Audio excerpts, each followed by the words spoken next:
Next on Investigative Report. It would appear that politicians above all other careers have been judged as untrustworthy. The median net worth of a member of Congress is just over $1 million with an annual salary of only $174,000, which is twice the national average. Members of Congress, unlike the people they serve, are eligible for a pension at the age of 62 years if they have completed only 5 years of service. By the time the average congressman leaves office, he or she will be able to command an entry into a Fortune 500 company that they would have regulated just the day before. On this issue of Investigative Report, we seek to find out who funds these representatives' campaigns, what political promises they keep, as well as which constituents they tend to completely ignore. And now, politics, the industry of greed. Pelosi.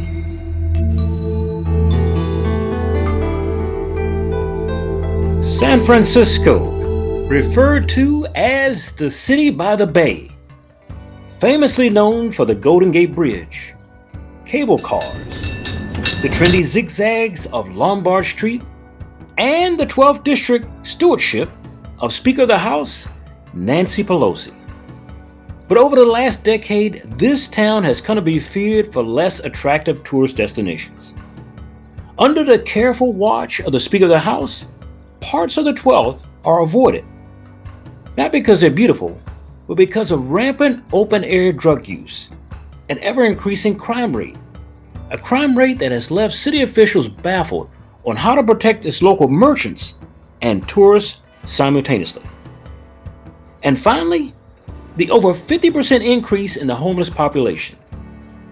Yes, it would seem that the once beautiful charm of Fog City had lifted and left city officials with little support from Washington and the Speaker. With nowhere to turn, the city blocked off the main road to City Hall. Here they would house a minuscule portion of their 8,000 homeless to sleep in overnight camps until sunrise. Each individual during the COVID crisis would be allowed one painted, wall-less cubicle. There, they could pitch a tent and store their belongings on hot asphalt. Her face is probably one of the most recognizable images in America. That is, outside of the presidency or Hollywood. This is because the Speaker never seems to miss a moment to attend a high-dollar event, whether it's a celebration of authority or a celebrity in the crowd. You can find her. Or maybe just a moment to kneel in support of those who keep her in power that can't attend those parties. Now, she has a record in Congress of raising the most money as a single candidate since the year 2004. But how has her district fared as Speaker of the House? There's one thing to be in charge of a district and another to be Speaker of the House. Nancy Pelosi is a San Francisco transplant from the city of Baltimore, the place of her birth. She was born in the month of March 1940, and now at the age of 80 years, she is one of the oldest and yet one of the most wealthy members of Congress. And yet she presides over a city that is high on the list for homelessness, crime, and a drug addiction problem. Yes, Nancy Pelosi was born as the Alessandro in Baltimore. As the youngest of 7 children, her father was a Democrat congressman from Maryland who went on to become the mayor of Baltimore 7 years later. So politics was in the family. Later on, her brother too would become the mayor of Baltimore. At one point in his career, he was given a position of authority by John F. Kennedy himself. You can see young Nancy in this photo to the left of her mother watching her father being sworn in at the time. Nancy, I believe, was motivated by moments like this and the time that she helped her father run for political office as an impetus for her own ascendancy to the political throne. Always interested in politics herself, the future lawmaker studied political science at Trinity College in Washington, D.C. It was there that she met Paul Pelosi, hence her last name. Paul Pelosi would be her future husband. A year after Nancy graduated, the two were married at Baltimore's Cathedral of Mary in 1963. The couple settled in New York City, where Paul worked as a banker in 1969. The Pelosi family, after a time, moved across the country to the other side to San Francisco. In San Francisco, Nancy grew over time to become a close friend to the representative in her district by the name of Philip Burton. Now, many years later, when Philip Burton died in 1983, he was succeeded in his wife, Sala Burton. In late 1986, Sala became ill herself with cancer and decided not to run for re-election in 1988. She handpicked Pelosi as her designated successor, guaranteeing Nancy the support of the Burton's contacts. You're watching MNN, the men's channel. Now, Sala died on February 1st of 1987, just 1 month after being sworn in for her second full term. Pelosi won the special election to succeed her and narrowly defeated San Francisco Supervisor Harry Britt on April 7th, 1987, then easily defeating Republican candidate Harriet Ross on June 2nd, 1987. So Pelosi took office a week later. Speaker of the House, Pelosi represents one of the safest Democratic districts in this country. Democrats have held the seat since 1949, and Republicans, who currently make up only 13% of registered voters in that particular district, have not made a serious bid for the seat since the early 1960s. Yes, Ms. Pelosi has won re-election in the regular election in 1988 and has been re-elected another 16 times with no substantive opposition, winning with an average of 80% of the vote of that particular district. She has not participated in any candidate debates for that district she represents for 34 years after winning the seat in Congress. Man, that's called running unopposed.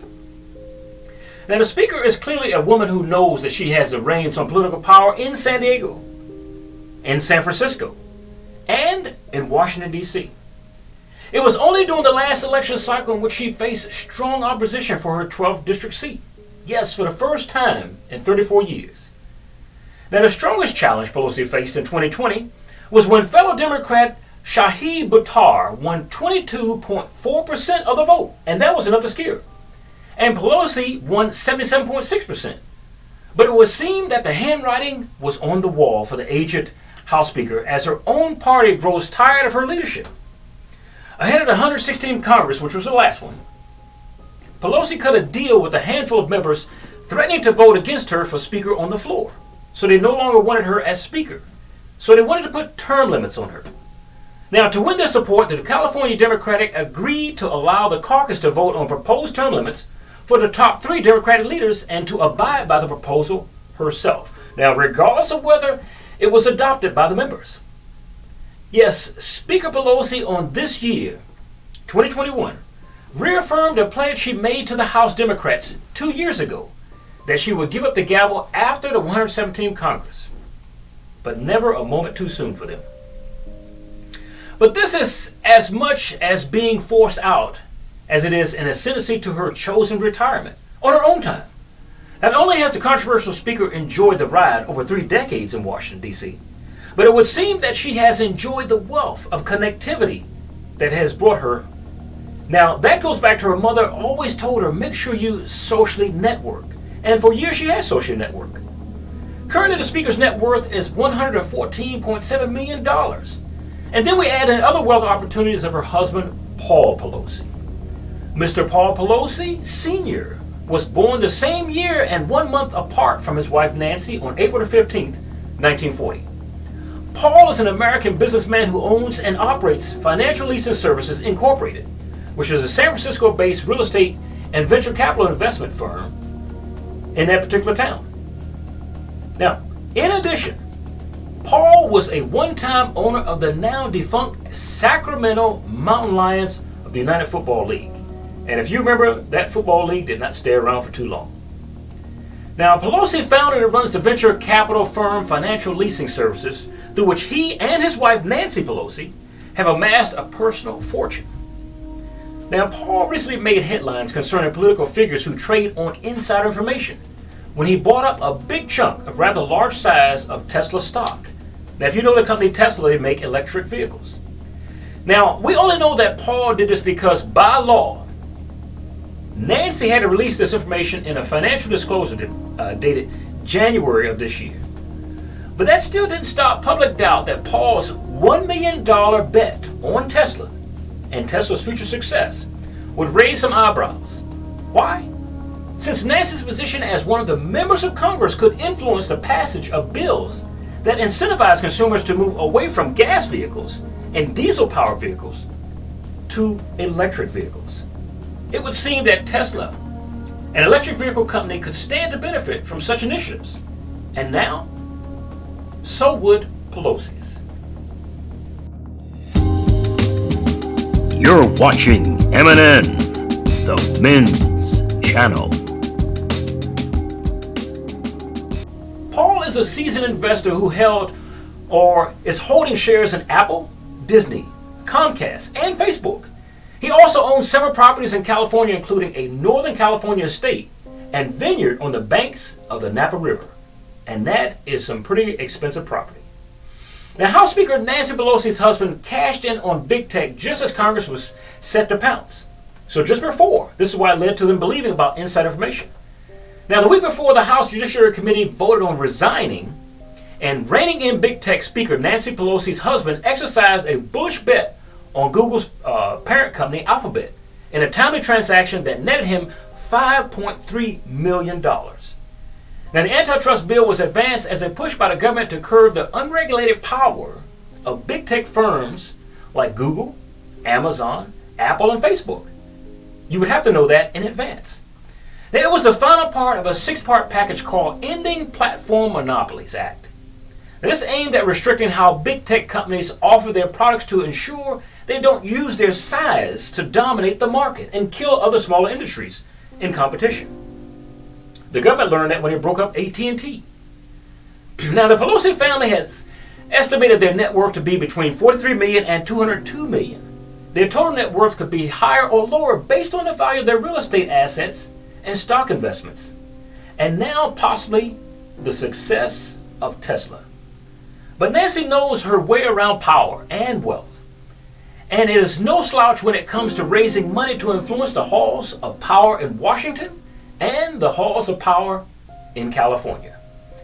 During the fiscal years 2019 through 2020, she raised $27,359,508 simply for political purposes to gain influence for the Democratic Party. So Pelosi has raised more than $1 billion for Democrats since she entered the House leadership in the year 2002. What a feat. You see, in essence, Pelosi raised and spent more money than she raised to fight homelessness and drug treatment in her own district, let alone her state. It would seem that the political game is to serve yourself and the people second. See, some of the largest donations she made were to media promoters of the Democratic brand, and a lesser one to a company called Paychex Incorporated. Now, the Paychex company has it is a top company that values, and they say that we act with uncompromising integrity. But uncompromising integrity was not on the radar at Paychex when they got in trouble for scamming some of their customers by news agencies years ago.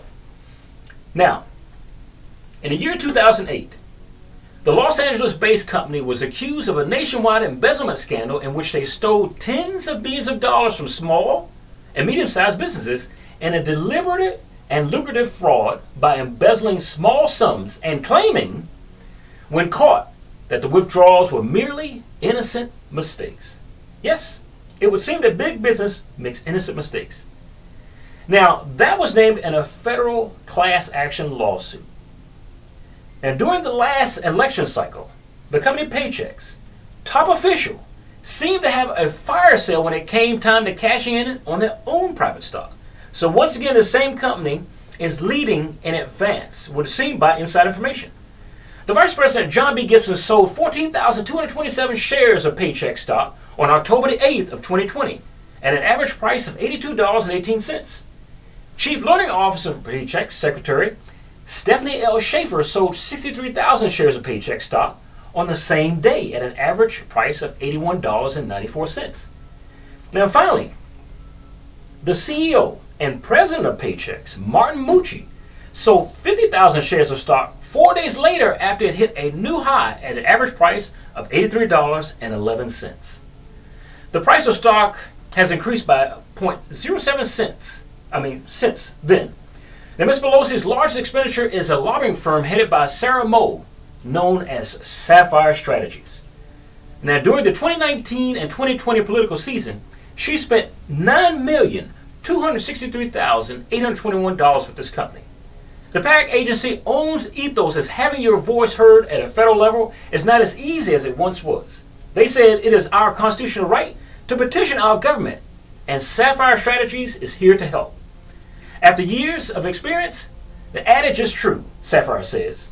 If you don't have a seat at the table, you are on the menu. And this is their own words. So I would guess that most Americans, including the residents in the 12 districts, are on the menu and not at the table.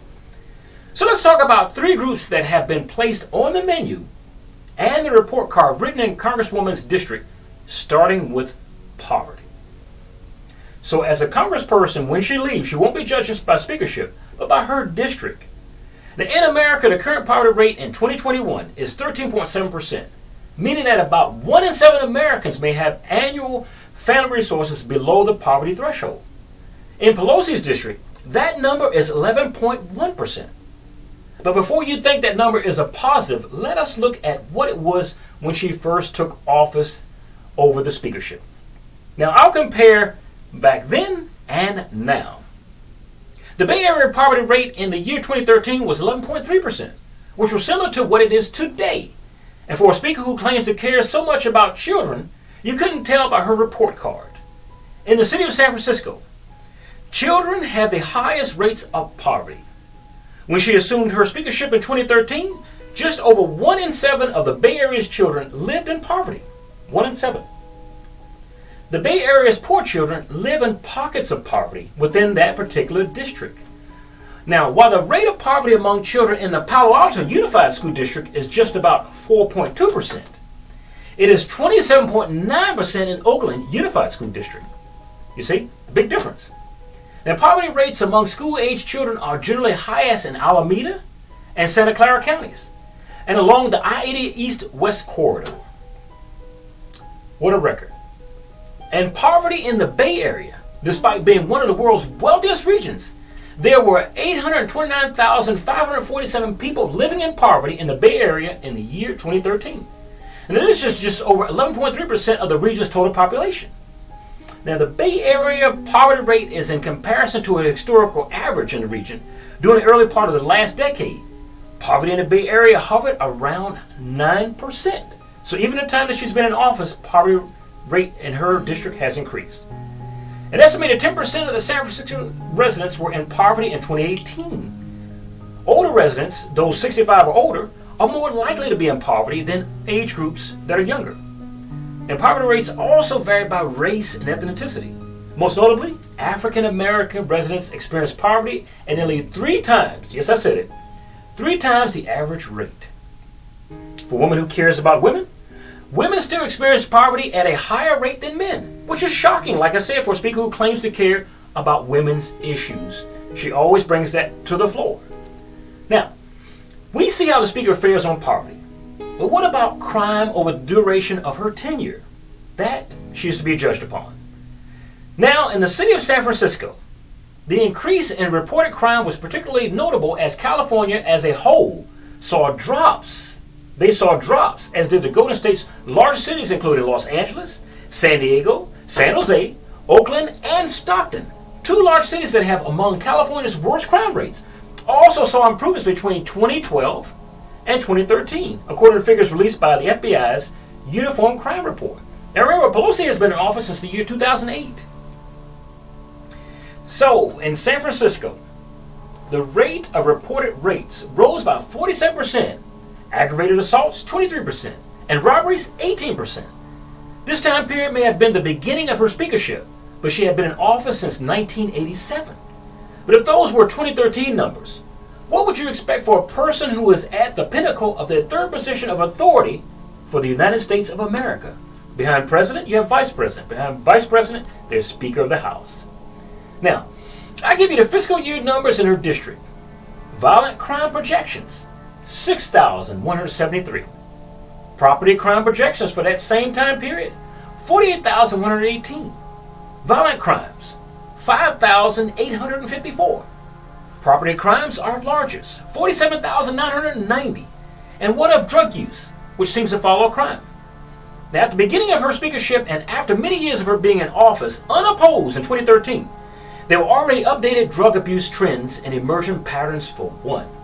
Now, it's never a shock when you have a city where somebody claims to be a good leader that methamphetamine use has increased in her first half of 2013. Now, treatment admission in which methamphetamine was the primary drug problem rose across the Bay Area from 4,450 admissions in fiscal year 2011 and 2012 to 4,936 in fiscal year 2013 as well as 2012. Now, the proportion of reports identifies methamphetamine among drug items seized and analyzed by laboratories increased from 32.1% in the first half of 2012 to 37.8% in the first half of 2013. And methamphetamine reports accounted for the large proportion of drug reports in both time periods. You're watching MNN, the Men's Channel. In 2011, Drug Abuse Warning Network estimated of Drug Involvement Emergency Department, and the visits for methamphetamines were 139.5 per 100,000 population for San Francisco, compared with only 33 per 100,000 in the whole United States. Now, alcohol continued to rank first among treatment admissions in the Bay Area programs and visits for local area hospitals. In San Francisco in 2011, 328.3 per 100,000 persons. Now, far exceeding those for the whole entire United States overall, which is 134.6 per 100,000 people. Now, with other drugs such as heroin, indications were mixed in this reporting period. Primary heroin treatment admissions were relatively stable, representing 16.4% of all admissions to hospitals in the Bay Area in fiscal year 2011 through 2012, and 17.5% in fiscal year 2012 through 2013. Pretty good report card.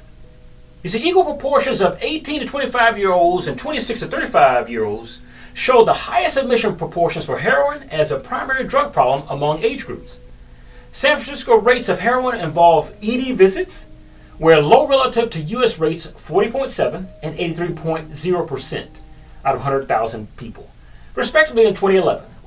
Now, heroin showed a slight increase in the proportion of drug reports among drug items seized and analyzed by laboratories in the Bay Area in the first half of 2013. So, there's plenty of time to attend parties, but there's not enough time to make sure that your district is number one before you leave office. Prescription opioids and opiates other than heroin counties, higher percentage of young adults aged 18 to 25 reported prescription drugs as their primary drug problem at treatment admission. Now, this more than other age groups. There was a very slight increase in hydrocodone reported as a proportion of total drug reports among drug items seized and analyzed by laboratories from the first half of 2012. Now, there was a 3.6% to the first half of 2013. 3.8%. Now, while some of these numbers fall in line with national statistics and figures, they do not when it comes to the deaths from overdose on drugs. I say again, they do not when it comes to drug overdose in her city. Now, data from the San Francisco Medical Examiner's Office report showed that 697 accidental drug overdose deaths from January through December of 2020. Now, that's more than twice San Francisco's 247 deaths due to COVID-19, according to figures from the city's own public health department. So, drug deaths accounted for twice what COVID did. Now, notably, San Francisco had one of the lowest per capita COVID-19 deaths rates of any major city in the country last year. Now, Thomas Fuller writes, and I challenge you to listen to this: the drugs killed them in plain view, in front of the public library, at the spot on Power Street where the cable cars used to turn around. Others died alone in single-room apartments or in camping tents pitched on the pavement. Each death added to an overdose crisis that is one of the worst in the nation. San Francisco's overdose death rate is higher than West Virginia, the state with the most severe crisis, and 3 times the rate of New York City and Los Angeles. Now, although overdose data from the past year is incomplete, one researcher found that San Francisco, where overdose has more than tripled since 2017, and has more overdoses per capita than any major city on the west coast of the United States. Pretty good record. The drug deaths in San Francisco are about 2 a day, and they stem from a confluence of despair, fentanyl, and an opioid that was not as severe a problem for the city just a few years ago, and has fully permeated its illicit drug market and was a factor in most overdoses last year. A culture of relative tolerance towards drug use has allowed it to spread quickly, and fentanyl, much more powerful than heroin, has found fertile ground amongst the city's thousands of homeless residents. And we talk about that, and we'll talk about that again in a few minutes. But those residents have died of overdoses in large numbers. Now, but finally on the report card of the Speaker of the House, who is capable to command the raising of $1 billion just for political campaigns, and only shovels a few dollars towards her constituency when they scream loud enough to complain in her stance on homelessness. We now talk about homelessness in San Francisco. Now, this is one of the biggest black eyes of any senator's or congressman's report card, let alone the mayor. There were 8,035 homeless individuals counted in San Francisco's 2019 point-in-time street and shelter count. This was an increase of more than 14% over the 2017 count. By 2016, according to the report by urban planning and research organization SPUR, San Francisco had the 3rd highest per capita homelessness rate of all our cities in the U.S., as well as the 3rd highest percentage of unsheltered homeless people, 55%. Now, a new citywide report shows that homeless tent structures have risen by 285% in San Francisco's tenderloin in the late 4 months. Now, the city's homeless population has risen by about 50%, 50. Percentage to be defined by 50%. San Francisco had around 6,500 homeless residents in 2009. Today it has nearly 10,000 homeless residents. Around 42% of the city's current homeless population struggles with drug and alcohol abuse. Now, if you can just retire on that, she has a lot of time. We have time to do parties with celebrities. We have time to do night talk shows. We have time to do day talk shows. We have time to do radio. She needs to take care of her district. For the Men's Channel, this is Charles Rivers. We thank you for watching.